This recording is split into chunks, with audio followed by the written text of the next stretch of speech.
Hello Internet, Seth Skorkowski, and we are back with another box opening. This should be a copy of Hudson Brand, Inquiry Agents of the Obscure, which is a Call of Cthulhu by Gaslight campaign setting that was published by Stygian Fox. They did it as part of a Kickstarter campaign that successfully funded. I was part of that Kickstarter campaign, so they sent me a copy of the book as my Kickstarter reward backer.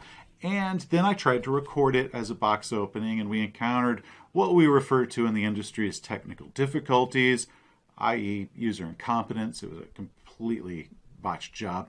Anyway, but then I get another copy of Hudson and Brand in from Stygian Fox as a review copy, so we get to try this again.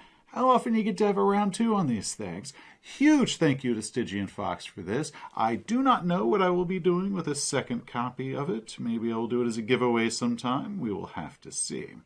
Now, for those of you that are not familiar with Cthulhu by Gaslight, what that is, it is regular Call of Cthulhu. However, it has a backdrop setting of being 1890s London, the Victorian-era London. So you're looking at things like Sherlock Holmes, Jack the Ripper. If you're ever a fan of the show Penny Dreadful, except for Season 3, it's just like that. I do look forward to reviewing this, but I will not be able to review it until after I've run it. I don't review things unless I run them myself, so we're going to have to wait until we're done with our current campaign of Two-Headed Serpent. So we're looking at late 2018, early 2019 before I can even get to play this. And as you're about to see, this book is spectacular, and I can't wait to get to play this with my players. Now, to mark the occasion, because we are doing this nice time period campaign setting, I've decided that I am going to risk it, and I am going to open this box with my Sweeney Todd razor, which is ridiculously dangerous because it's kind of flimsy and weird. So hopefully we will not have user error, and I end up recording a scene where I cut my fingers off, but let's give it a shot. Okay, so let us give this a shot. Once again, a huge thank you to Stygian Fox for sending me this copy for review. We will hopefully get a chance to use this sometime soon. Here's that. Look at that. Just really wants blood. Wants my blood. Hopefully I won't give it any. Here we go. And all my fingers are intact, and I didn't drop it on my toes. So, let's see what we got.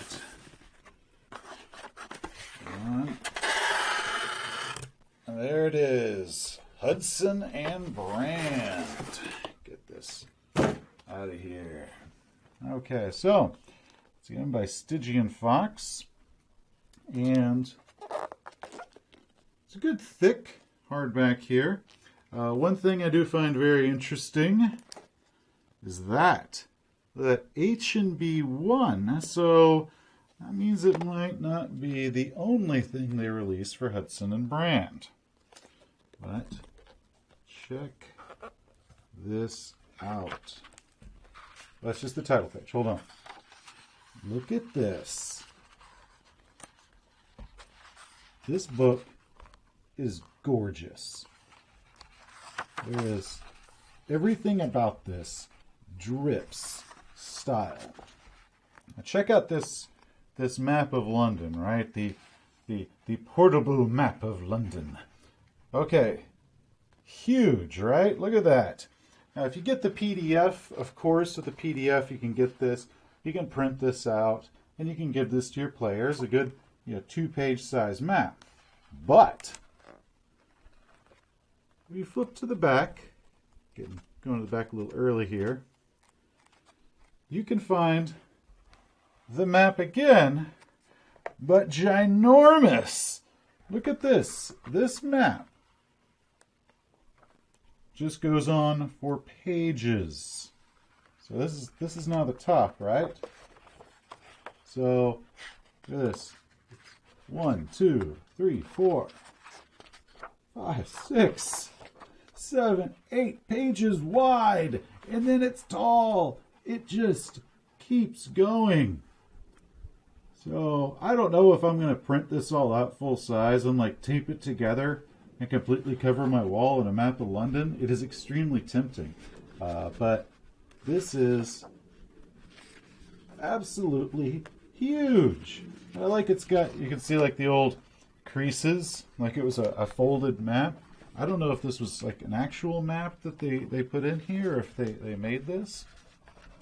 Then we've got different newspaper, like little headlines and stuff, all done in that Penny Dreadful style. So look at this. This is glorious. And these different symbols. So it looks like it's a cards that you can use. And then we've got some pre-generated characters, usually as NPCs. What's kind of interesting is there are two different versions of each one.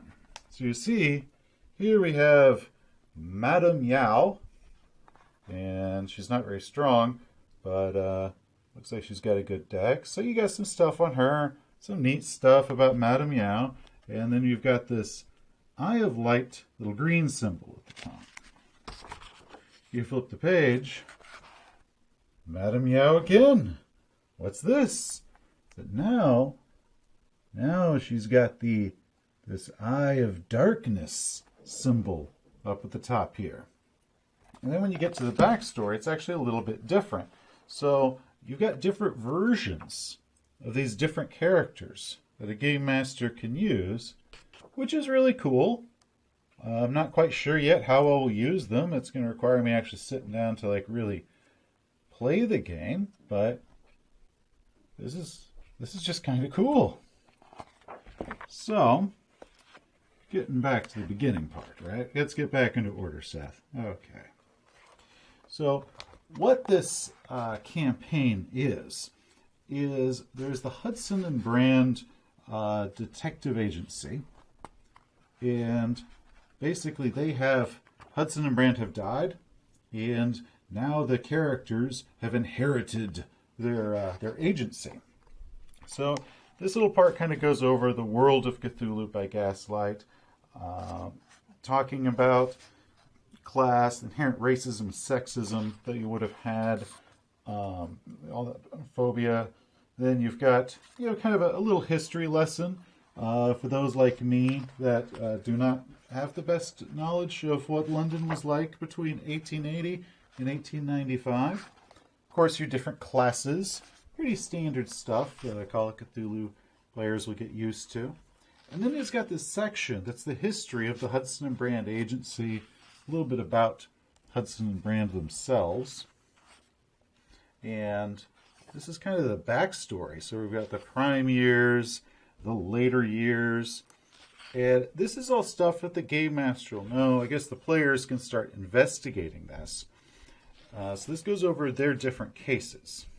But then once the game starts, the players are going to be looking back on it. They're going to inherit this place that they have, this apartment building that they own. So this is kind of the map of that, Golden Square. And this is the map. Check this out. I love the maps the Stygian Fox does. I absolutely love them. We're going to get to more in a bit. So these are just keys to what's in the house. And there's all sorts of adventure hubs. And then for adventures, now that we're here on page 54, we start our first adventure. So everything so far has just been backstory. So here's the first one. Once again, God, look at that map. Isn't that wonderful? So we go through the curious case of Bare Knuckle Bill. And we've got some sort of three-eyed tiger. I don't know if that's a gem or a third eye, but it doesn't look happy. So we go through this one, and then we get to the next adventure, Ophelia Rising. So that's on page 70. And that is it. There's only 2 actual adventures in the book. The rest of the book is about setting up what this Gaslight world is like and giving a lot of player hooks. A lot of them are in that house that they inherit because the there's like half-solved cases or weird artifacts in there. So it gives a lot of chances for just a lot of slow role play as they're kind of figuring out what's going on. A bunch of neat old weapons that they can find in the house. So not just in the world, but like these are just weird artifacts that they find in the house. You know, different guns and where they are, sometimes hidden in the house. Some of them have little histories of when they were used in Hudson Brand's investigations before they died or disappeared. And then, of course, some kind of unique items and artifacts that the players can find or have to find. And then this last part from 99 forward is just the other stuff, the map we've already shown you, and all of that. So it's a really, really cool kind of mini world. This is the Kickstarter backers. Let's see. Here I am. Check that out. Author, because I am an author, so I am proud to have my name in this little book here. Makes me famous. Now, one thing that does kind of give me a little bit of questioning is when we talk about class, which the class system was very big in in England at the time. There's evidently a few traces of it now, but at the time that was a big deal, is what social class you were. They talk about it, but they don't really get into it as well as they had in Cthulhu Through the Ages, which this was a sample thing that Chaosium did for the different 7th edition worlds. And when we get to their Cthulhu by Gaslight, and they start talking about social class, and whether you're upper class, middle class, or working class, that can actually give you different bonus and penalty dice when you're discussing with somebody of a higher or lower class.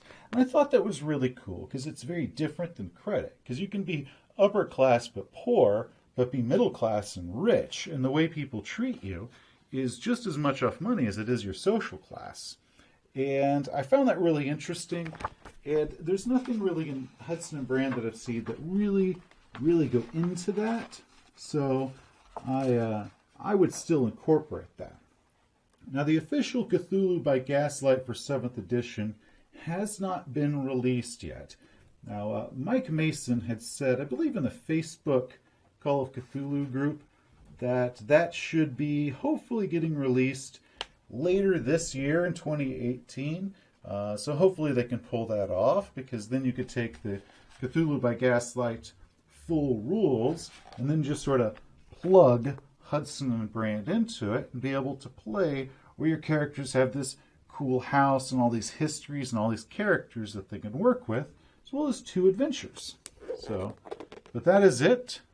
And we will see if at some point in the future we get something that has Hudson and Brand 2 written on it. I don't know. But, time being, this is it. Hudson and Brand.